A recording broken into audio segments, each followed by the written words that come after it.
নমস্কার, সৌমেন সরকার বলছি। আজকে একটা অত্যন্ত গুরুত্বপূর্ণ ব্যাপার নিয়ে একটু কথাবার্তা বলতে এলাম। ব্যাপারটা হচ্ছে স্যার। আমরা যে কথায় কথায় যে উচ্চ পদাধিকারী বা যে কোনো অপরিচিত ব্যক্তিকে সম্মানার্থে স্যার বলি, এটা সেই স্যার নয়। এই স্যারের অর্থ একদমই নির্বাচনী, SIR, স্যার। SIR কথাটা অর্থ কি? Special intensive revision of electoral Rolle's, অর্থাৎ ভোটার তালিকার নিবিড় যে সংশোধনী অভিযান, সেটাকেই সংক্ষেপে বলা হচ্ছে স্যার, ইংরাজি অ্যাব্রিভিয়েশন। এই স্যার নিয়ে এখন সুপ্রিম কোর্টেও প্রচুর শুনানি হচ্ছে এবং কিছু নির্দেশপত্র সুপ্রিম কোর্টের যে বেঞ্চ, জয়মাল্য, মহামান্য বিচারপতি জয়মাল্য বাগচি এবং সূর্যকান্তের যে ডিভিশন বেঞ্চ, তারা কিন্তু এ ব্যাপারে কিছু অর্ডার দিয়েছেন, সেটা নিয়ে পরে আলোচনা করছি। প্রথম কথা হচ্ছে যে একটা ব্যাপার আগে জেনে নিতে হবে যে স্যার ব্যাপারটা কি, কেন, কিভাবে। আগে এই জিনিসটা জেনে নিই এবং তারপরে এর সঙ্গে আরও যেটা আলোচনা করব সেটা হচ্ছে কি হলে কি হয়, কি পদ্ধতি, কি প্রকরণ এবং কি কি ডকুমেন্টস লাগবে বা না লাগবে, এই সমস্ত ব্যাপার। এইগুলো না জানলে অনেকেরই হচ্ছে যে তারা কিন্তু রীতিমতোভাবে চিন্তায় থাকছেন যে কি হবে বা না হবে। রাজনৈতিক দলগুলো কেন করছেন সেটা তো বোঝা গেল, কিন্তু ইন্ডিভিজুয়াল ভোটারের ক্ষেত্রে ব্যাপারটা কি? অন্তত আমি যেটুকু যা নির্দেশপত্র যেটা পড়ে দেখলাম, যে এটার মাধ্যমে নাগরিকত্বের যে ব্যাপারটা নিয়ে যে চিন্তাভাবনা করা হচ্ছে সেটা যে একান্ত অমূলক তা নয়, কিন্তু সেটাও কনক্লুসিভ না। ব্যাপারটা হচ্ছে যে আপনার নাম যদি এবারে ভোটার তালিকা থেকে কোনো কারণে বাদ গিয়ে থাকে, তাহলে তার অর্থ এই নয় যে আপনি দেশের নাগরিক না। ব্যাপারটা হচ্ছে যে ওই বুথে আপনার রেসিডেন্স অনুযায়ী বা অন্য কোনো আইন অনুযায়ী যদি আপনার ভোটাধিকার রদ হয়ে থাকে, তাছাড়া আপনি হয়তো ভোট দিতে পারলেন না। এবং ভোট দিতে না পারার পেছনে বহু কারণ থাকে। তার মধ্যে একটা কারণ হচ্ছে কোর্ট যদি ডিসকোয়ালিফাই করে দেয়, অথবা অন্যান্য কোনো আইনগতভাবে আইনি প্রতিষ্ঠান যদি তাকে ইনএলিজিবল বলে ঘোষণা করে, তাহলে তিনি হয়তো ভোট দিতে পারবেন না। কিন্তু আপনার কার্ডটা যদি যতক্ষণ না পর্যন্ত বাতিল বলে ঘোষণা করা হচ্ছে, ততক্ষণ পর্যন্ত চিন্তার কোনো কারণ আছে বলে আমার মনে হয়নি, এক্সেপ্ট যে ওই নির্বাচনে ওই বুথে আপনি আপনার পছন্দের যে প্রার্থী আছে আপনি তাকে ভোট দিতে পারলেন না। অবশ্যই এটা আপনার গণতান্ত্রিক অধিকারকে ক্ষুণ্ণ করছে, কিন্তু তাতে আপনার নাগরিকত্বের সঙ্গে সম্পর্কটা যদি পরবর্তীকালে কেউ প্রতিষ্ঠা করতে চায়, তাহলে সেটা হয়তো ওয়ান অফ দি ফ্যাক্টরস হতে পারে, but not the sole factor. যাই হোক, এইবারে আসি যে স্যারের আপাতত পশ্চিমবঙ্গে এখনো অর্ডার হয়নি, কিন্তু যেটা বোঝা যাচ্ছে যে পশ্চিমবঙ্গেও কিন্তু স্যার হবে। কিন্তু তার আগে যেটা অলরেডি শুরু হয়েছে, বল ইজ সেট রোলিং, এবং সেটা মাঝপথে পৌঁছে গেছে, সেটা হচ্ছে বিহার। বিহারে যে স্যার হয়েছে তার কিছু স্ট্যাটিস্টিক্যাল আগে ডাটাটা একটুখানি দিয়ে রাখি, কারণ তাহলে বুঝতে পারবেন যে এটা কেন গুরুত্বপূর্ণ। এবং তারপরে আসবো এই পদ্ধতি প্রকরণ। This is the most important section, পদ্ধতি এবং প্রকরণ। অর্থাৎ কিনা কীভাবে এই নতুন ভোটার তালিকায় নাম তোলা হবে এবং নাম বাদ যাবে, বা যাদের এক্সিস্টিং নাম আছে তাদের অনেকের বাদ যেতে পারে, যে কোনো কারণে হোক, অনেকগুলো কারণ দেওয়া আছে। আর আরেকটা ব্যাপারটা হচ্ছে তিনি যদি অবৈধ ভোটার হন, অর্থাৎ কিনা দেশের নাগরিক নন, কিন্তু তার নাম হয়তো কোনো কারণে হোক ভোটার তালিকায় ঢুকে গেছে, তার নাম বাদ যাবে। কিন্তু কোনো নাম বাদ যাওয়ার সময়তেই কিন্তু একটা কথা খেয়াল রাখবে, একটা নিশ্চিন্ত থাকার দরকার আছে, সেটা হচ্ছে যে কোনো শোকজ নোটিশ ছাড়া আপনাকে জানানো হবে, আপনি যদি আপনার নাম যদি ভোটার তালিকায় এর আগে থেকে থাকে তাহলে আপনার নামটা বাদ দেওয়ার আগে আপনাকে জানানো হবে যে এই কারণে আপনার নামটা ভোটার তালিকা থেকে বাদ গেল। যদি এই ধরনের কোনো চিঠি কেউ না পান তাহলে বুঝতে হবে যে তার নামটা কিন্তু ভোটার তালিকায় যথাপূর্বক রয়েই গেছে। তবে ভোটার তালিকা যখন বেরোবে তখন তার উপর নজর রেখে নিজের নামটা দেখে নেওয়াটাই হচ্ছে সবথেকে বুদ্ধিমানের কাজ, এতে কারোর ওপর কোনো নির্ভর করতে হয় না। এবারে আসুন যে বিহারে যে স্যার হয়েছে তার রেজাল্টটা কি হয়েছে, সেইখান থেকে বুঝতে পারবেন যে পশ্চিমবঙ্গের জন্য কি অপেক্ষা করছে। গত 24শে জুন 2025 ইলেকশন কমিশন অফ ইন্ডিয়া একটি প্রেস বিজ্ঞপ্তি জারি করে বলে যে special intensive revision of electoral roll start করতে চলেছে। এই ইলেকশন কমিশনের একটা ব্যাপার হচ্ছে কি, ওরা যেদিন থেকে নোটিফিকেশন জারি করে সেই দিন থেকেই কিন্তু ডেট কাউন্টিং শুরু হয়ে যায়, অর্থাৎ কিনা সেই দিন থেকে শুরু, যে 5 দিন পরে শুরু হচ্ছে ব্যাপারটা তা না। আচ্ছা, 2 নম্বর জিনিস হচ্ছে যে বিহারের ক্ষেত্রে যেমন বলেছিল, এখান থেকে টাইম লাইনটা বুঝুন, তাহলে বুঝতে পারবেন যে এখানে কি অবিশ্বাস্য দ্রুত গতিতে কাজের জন্য এই ফরম্যাটটি দিয়ে রেখেছে। এবং দ্রুত গতিতে কাজ করলে সবাই জানে যে ভুল ভ্রান্তি হওয়ার সম্ভাবনা আছে। আমাদের ইলেকশন কমিশনের সেই মেশিনারি আছে কি নেই সেই প্রশ্নের মধ্যে যাচ্ছি না, কিন্তু যারা যারা কাজ করবেন তারা যদি যথেষ্ট দক্ষতা সম্পন্ন না হন, তাদেরকে বিভিন্ন জায়গা থেকে তুলে নিয়ে এসে কাজ করানো হয়, তাহলে কিন্তু তাদের ইচ্ছা থাকা সত্ত্বেও কিন্তু 100% যে ত্রুটিমুক্ত কাজ হবে সেটা নয়। এবার দেখুন বিহারের ক্ষেত্রে কী বলেছে, নোটিফিকেশন হচ্ছে 24শে জুন, আর সাবমিশন অফ ইএফ মানে ইনিউমারেশন ফর্ম, এটা একটু ব্যাখ্যা করছি। ইনিউমারেশন ফর্ম মানে হচ্ছে যে প্রত্যেকটা বাড়ির দরজাতে একটা করে স্লিপ ফেলে দেওয়া হবে, যার বাড়িতে যে কটা ভোটার এক্সপেক্টেডলি তার আগেই হয়তো মানে একটা সার্ভে হয়ে যাবে যে এই অঞ্চলে কতজন কে থাকেন বা না থাকেন, বা এই বাড়িতে কত, সাপোজ এই যে বাড়িটা একটা বাড়ি হলো, সেই বাড়ি যে মানুষকে জিজ্ঞাসা করবে যে আপনার বাড়িতে কজন কে থাকে, কজন ভোটার এটসেট্রা, সেই অনুযায়ী কিন্তু আপনার ইনিউমারেশন ফর্ম অর্থাৎ নাম তোলার জন্য যে একটা ফর্ম আছে সেই ফর্মটা কিন্তু BLO অর্থাৎ ব্লক বুথ লেভেল অফিসার তিনি কিন্তু, আপনি যদি উপস্থিত থাকেন বাড়িতে তাহলে আপনার হাতে দিয়ে যাবে, আর যদি উপস্থিত না থাকেন তাহলে দরজার তলা দিয়ে গলিয়ে দিয়ে যাবে। এটাই কিন্তু মানে বিহারের যে অর্ডার বেরিয়েছে সেখান থেকে দেখে বলছি। পশ্চিমবঙ্গের জন্য কিন্তু কোনো অর্ডার বেরোয়নি। আমি যেটা বলছি সেটা পিওরলি অন প্রিজাম্পশন যে বিহারের যে অর্ডারটা হয়েছে পশ্চিমবঙ্গের ক্ষেত্রেও সেই অর্ডারটাই থাকবে, তার বেসিসেই কিন্তু আমি বিহারের ক্ষেত্রে ইলেকশন কমিশন যে অর্ডারগুলো বার করেছেন আমি তার ভিত্তিতেই আমি বলছি। কারণ এটা পশ্চিমবঙ্গের ক্ষেত্রে যদি কিছু মার্জিনাল বা কোনো রকম কিছু পরিবর্তন করে থাকেন তাহলে সেটা কিন্তু এই মুহূর্তে আজকে অন্তত বলা সম্ভব না, কারণ পশ্চিমবঙ্গের জন্য কিন্তু কোনো রকম নির্দেশিকা এখনও পর্যন্ত জারি হয়নি। যা বলছি সবই বিহারের অর্ডারের ওপরে। এবারে ব্যাপারটা হচ্ছে যে বিহারে লাস্ট SIR হয়েছিল 2003, অর্থাৎ কিনা সেই জন্যে 1 জানুয়ারি 2003 যে ভোটার লিস্ট সেইটাকে বেস ধরে সেইখানে যাদের নাম ছিল তাদেরটা অটোমেটিক্যালি এখানে আসবে, কিন্তু ড্রাফট রোলের সঙ্গে সেটা কিন্তু পরে চেক করা হবে। পশ্চিমবঙ্গে যেমন দেখবেন যে অনেকের কাছে হয়তো খবর চলে গেছে, পৌঁছে গেছে 2002 ভোটার লিস্ট। 2002 ভোটার লিস্ট চাওয়া হচ্ছে এই কারণে 2002 পশ্চিমবঙ্গে লাস্ট SIR অর্থাৎ কেনা স্যার হয়েছিল, সেই জন্যে 2002 ভোটার লিস্টের গুরুত্ব। তো যাই হোক, সেই ভোটার লিস্টে আপনার নামের যে ছবি আছে, আপনার নামের এগেনস্টে যে ছবিটা আছে সেই ছবিটা কিন্তু ইনিউমারেশন ফর্মের একদিকে তুলে দেওয়া হবে। ইনিউমারেশন ফর্মটা দেখাচ্ছি, বাদিকে দেখে নিন। এইবারে এই ফর্মের মধ্যে আপনার পুরনো যে ছবিটা, যখন ভোটার লিস্ট বা আপনার যে ভোটার কার্ডে যে ছবিটা ছিল সেই ছবিটাই কিন্তু ওখানে দেখা যাবে, এবং তার পাশে কিন্তু কারেন্ট একটা ছবি কিন্তু দিতে হবে। এইটা হচ্ছে কিন্তু ইলেকশন কমিশনের নির্দেশ, অর্থাৎ কিনা পাশাপাশি দুটো, একটা হচ্ছে 30 বছর বয়সে আপনার যে চেহারা ছিল, আর আজকে আপনার ধরুন হচ্ছে 60 বছর বয়স, চেহারা তো আলাদা হয়ে যাবে।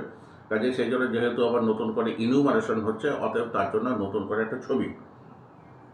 আচ্ছা, এইবারে এই যে এই বিহারের ক্ষেত্রে 24শে জুন হলো এই নির্দেশিকা জারি হলো, নোটিফিকেশন জারি হলো, আর জুলাইয়ের 25 তারিখের মধ্যে কিন্তু সমস্ত রকম যে ফর্ম, অর্থাৎ কিনা 30 দিন সময় পাবে গোটা স্টেট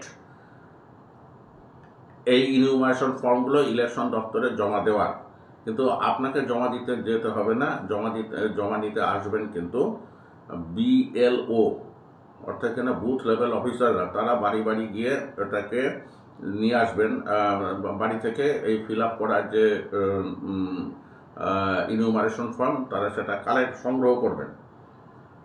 আচ্ছা, তারপর দেখুন 30 দিনের মধ্যে ফর্ম দেওয়া হয়ে গেল। তারপরে ড্রাফট ইলেকটোরাল রোল বেরোবে তার কয়েকদিনের মধ্যে, এক সপ্তাহের মধ্যে, কিন্তু 1 অগাস্ট অর্থাৎ কিন্তু বেরিয়ে গেছে।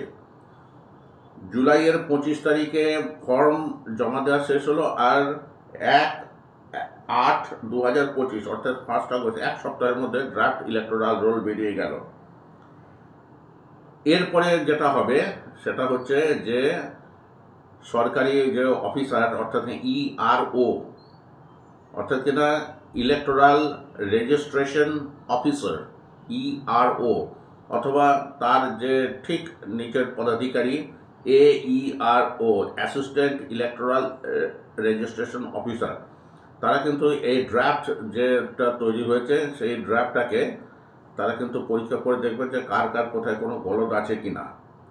এই গলদ যদি থাকে, তাহলে যদি ধরুন মিস্টার এক্সের যে নামটা আছে সে ব্যাপারে ইআরওর কোনো একটা অবজেকশন হচ্ছে যে he is not a genuine voter, বা তার নামটা থাকা উচিত নয়, তাহলে তাকে কিন্তু তাকে কিন্তু একটা অর্ডার ইস্যু করে দেওয়া হবে। এই অর্ডার ইস্যু করার পরে কিন্তু তিনি যার নামটা বাদ গেল, তিনি কিন্তু 15 দিন সময় পাচ্ছেন। অর্থাৎ কিনা সাপোজ আজকে হচ্ছে 15ই অগাস্ট আর জানানো হলো যে তোমার নামটা বাদ গেছে,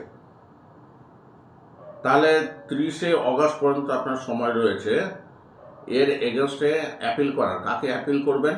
অ্যাপিল করবেন ডিএমকে, অর্থাৎ কিনা ডিস্ট্রিক্ট ম্যাজিস্ট্রেট বা এক্স অফিসার, যিনি হচ্ছেন ডিস্ট্রিক্ট ইলেকশন অফিসার, এর কাছে আপনি অ্যাপিল করবেন। তিনিও যত তাড়াতাড়ি সম্ভব এই অ্যাপিলটাকে তিনি মোটামুটিভাবে তিনি একটা ডিসপোজ করে দেবেন, আইদার ইয়েস বলবেন অথবা নো বলবেন।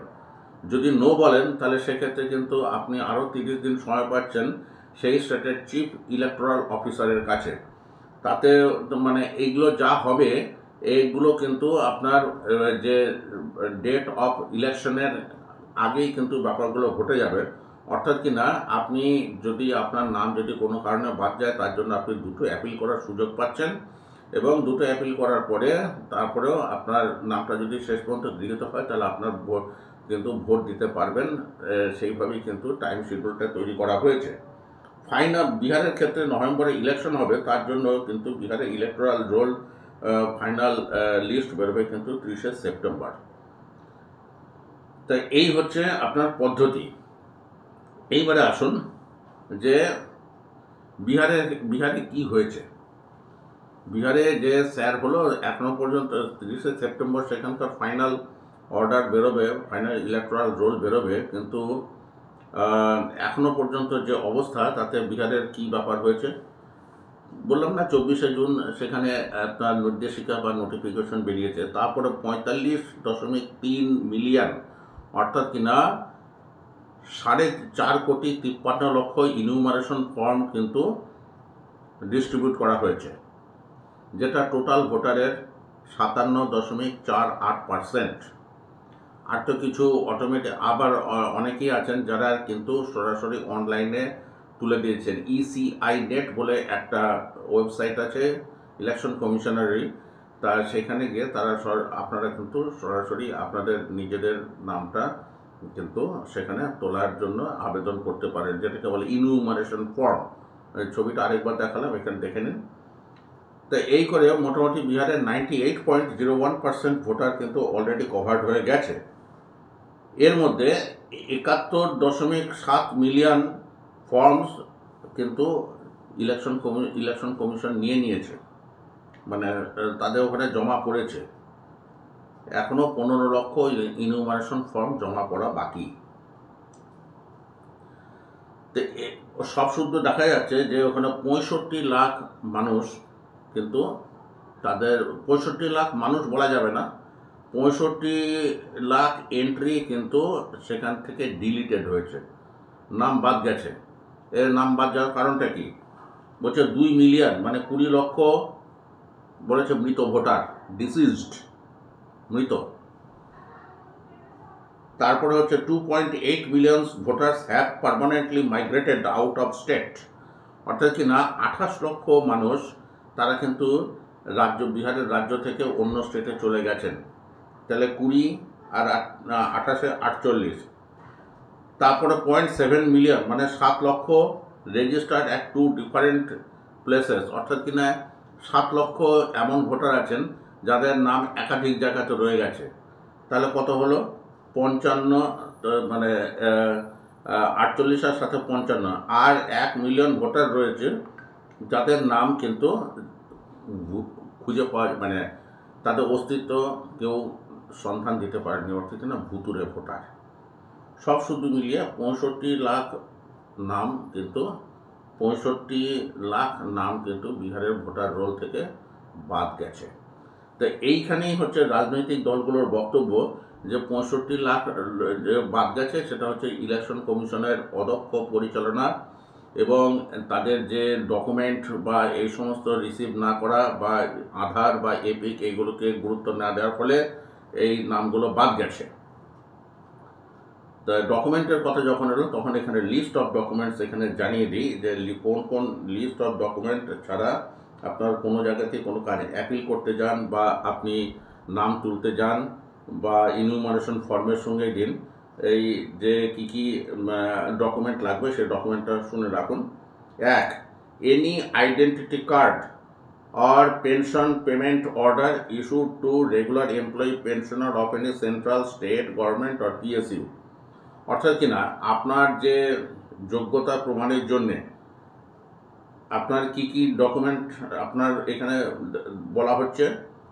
সেন্ট্রাল গভর্নমেন্ট, স্টেট গভর্নমেন্টের কর্মচারী বা তাদের যে আইডেন্টিটি কার্ড দেওয়া হয় বা তারা যে পেনশন যে বুক আছে সেই বুকটা কিন্তু তাদেরকে দেখালে তারা আপনার যে যোগ্যতা সম্পর্কে তারা নিশ্চিত হবেন। Any identity card certificate document issued by government of India, local authorities, এই যে post office, bank, LIC, PSU, এই সমস্ত ক্ষেত্রে যে সমস্ত যে সার্টিফিকেট ইস্যু করা হয়েছিল 1 জুলাই 1987 সালের আগে তাদেরটাও নেওয়া হবে। 2, 3 হচ্ছে বার্থ সার্টিফিকেট যদি থেকে থাকে তাহলে তো হয়েই গেল।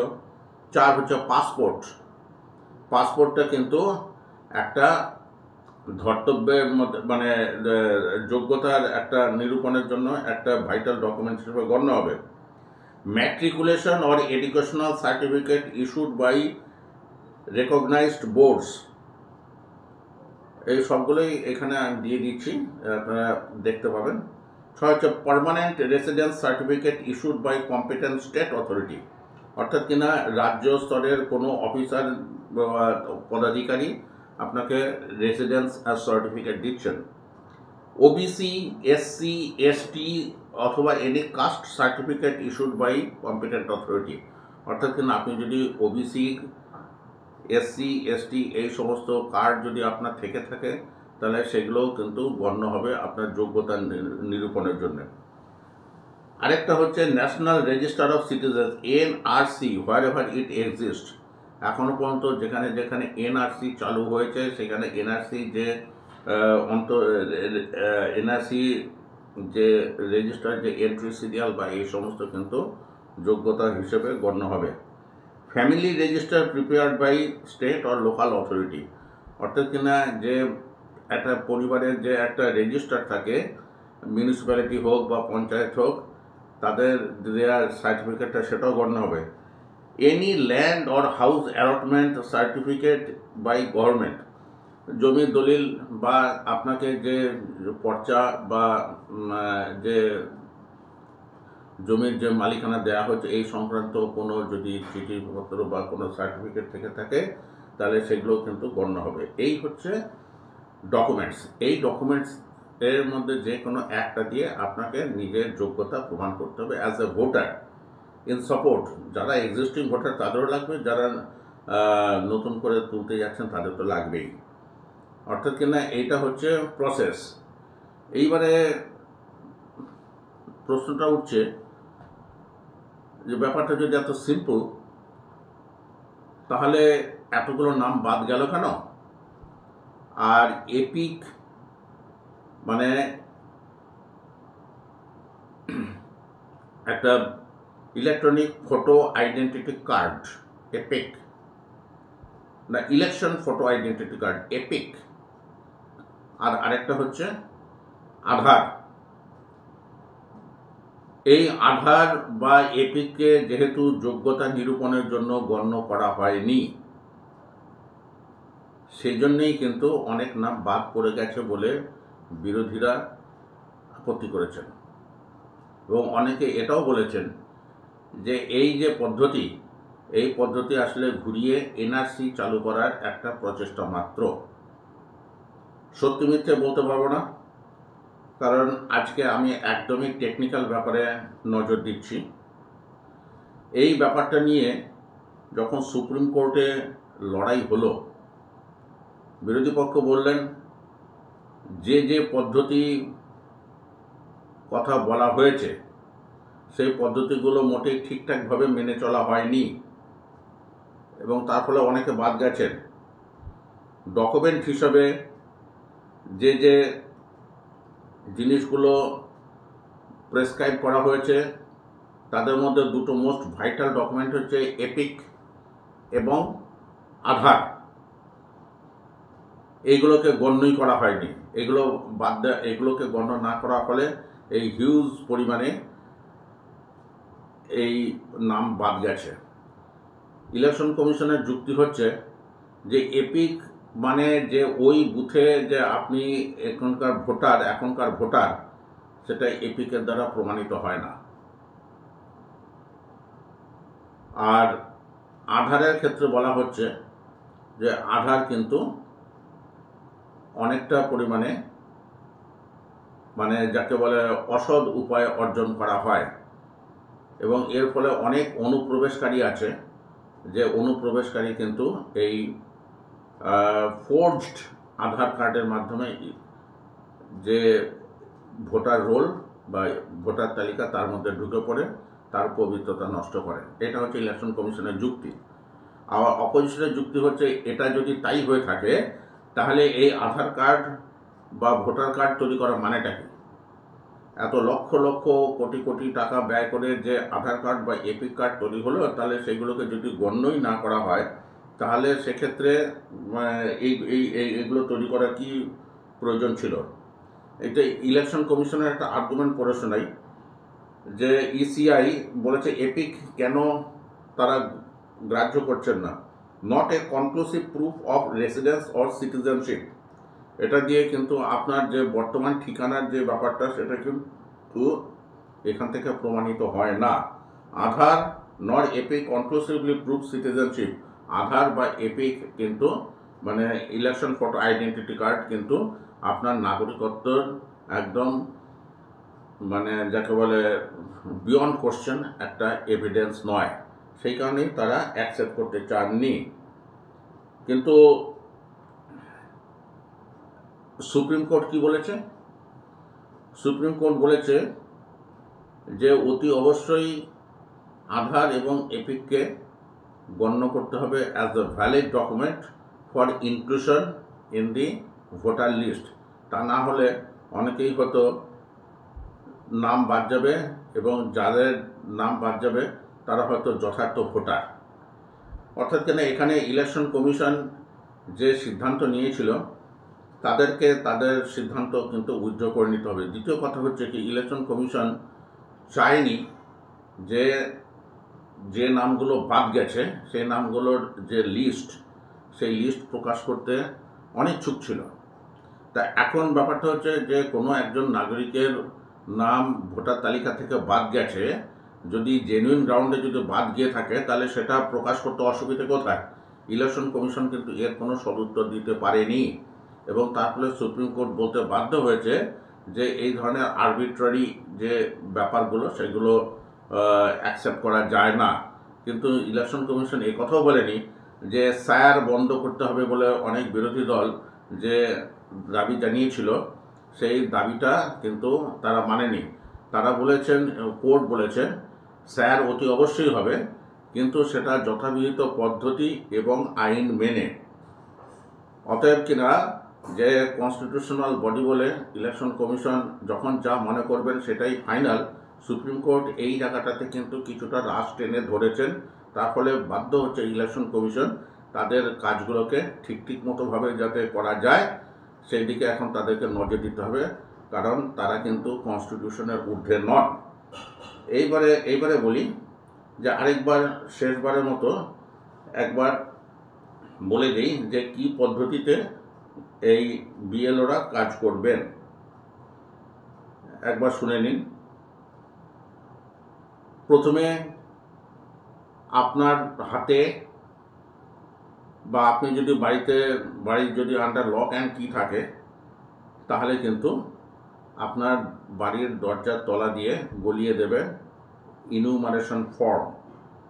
এই ইনুমারেশন ফর্ম এবং তার সঙ্গে ডকুমেন্ট, এইটা কিন্তু বিএলওর সঙ্গে থাকবেন পলিটিক্যাল পার্টির যে সমস্ত এজেন্ট যাদেরকে বলে বুথ লেভেল এজেন্ট BLA, এরাও কিন্তু থাকবেন, এবং এদেরকে সঙ্গে নিয়ে যদি মানে কাজ করাটা হচ্ছে এসেনশিয়াল কন্ডিশন।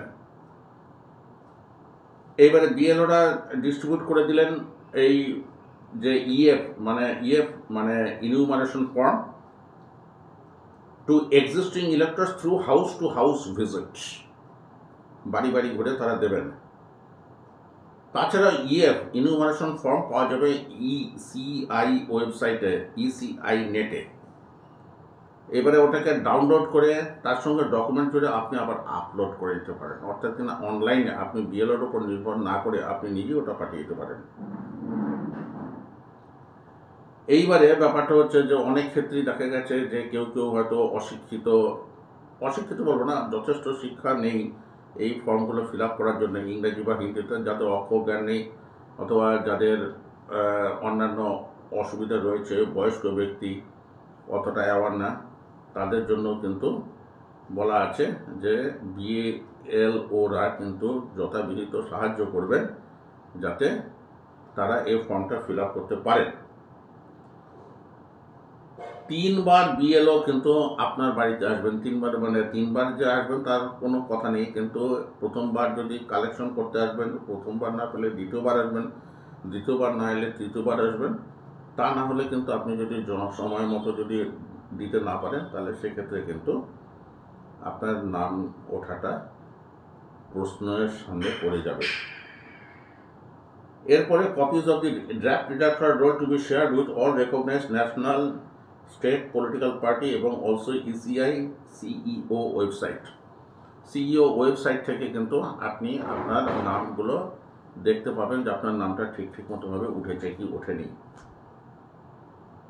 এরপরে এরপরে তো বলেছিলাম যে 1 সপ্তাহের মধ্যে এই নামগুলো তুলে দিতে হবে ড্রাফট ইলেকটোরাল রোলে তুলে দেওয়ার পরে তারপরে কিন্তু ক্লেইম অ্যান্ড অবজেকশন পিরিয়ড থাকবে। অর্থাৎ কিনা কেউ যদি মনে করেন যে আমার নামটা অন্যায়ভাবে বাদ গেছে, তাহলে তিনি তার একটা মানে ক্লেইম নিয়ে বলবেন। আর যদি মনে হয় যে ভুতুরে ভোটার আছে তাহলে সেক্ষেত্রে তার নামে কিন্তু অবজেকশন পড়বে। খুব টাইম বাউন্ড ম্যানারে অত্যন্ত অল্প সময়ের মধ্যে এই জিনিসগুলো কিন্তু ফিনিশ করে ফেলতে হবে। তারপরে ERO তার সিদ্ধান্ত জানিয়ে দেবেন এই ক্লেমের ব্যাপারে, তার কি সিদ্ধান্ত। তারপরে 15 দিন সময় পাবেন অ্যাপিল করার জন্য। সেই অ্যাপিলের নির্দেশে যদি খুশি না হন তাহলে আপনি আবার অ্যাপিল করতে পারেন CEO অর্থাৎ চিফ ইলেকট্রাল অফিসারের কাছে। এখানে স্টেট ইলেকশন অফিসের কোনো রকম রোল নেই। আর ডকুমেন্ট তো বলেই দিয়েছি যে কী ডকুমেন্ট। তা এই হচ্ছে SIR যতটা সম্ভব পদ্ধতি এবং যে ডকুমেন্ট বা দলিল প্রয়োজন সেটা বললাম। এবং আরেকবার বলি, বিহারের ক্ষেত্রে ইলেকশন কমিশন অফ ইন্ডিয়া যে নির্দেশিকা দিয়েছেন সেই নির্দেশিকার উপর নির্ভর করেই কিন্তু এই প্রতিবেদনটি তৈরি করা। এই হিসাবে যে পশ্চিমবঙ্গে যখন বা অ্যাটল যদি SIR হয় তাহলে তার চেহারাটা কেমন হতে পারে, এক্সেপ্ট স্ট্যাটিস্টিক্স। প্রতিবেদনটা কেমন লাগলো জানাবেন। যদি কোনো ভুল ভ্রান্তি থেকে থাকে অতি অবশ্যই কমেন্ট বক্সের মধ্যে বলবেন, যাতে আমার সিনসিয়ার চেষ্টা থাকা সত্ত্বেও কেউ যাতে মিসগাইডেড না হন। আশা করি সেই ধরনের ব্যাপার ঘটেনি, কিন্তু মানুষ তো ভুল করতেই পারে। প্রতিবেদনটা এখানেই শেষ করলাম। নমস্কার।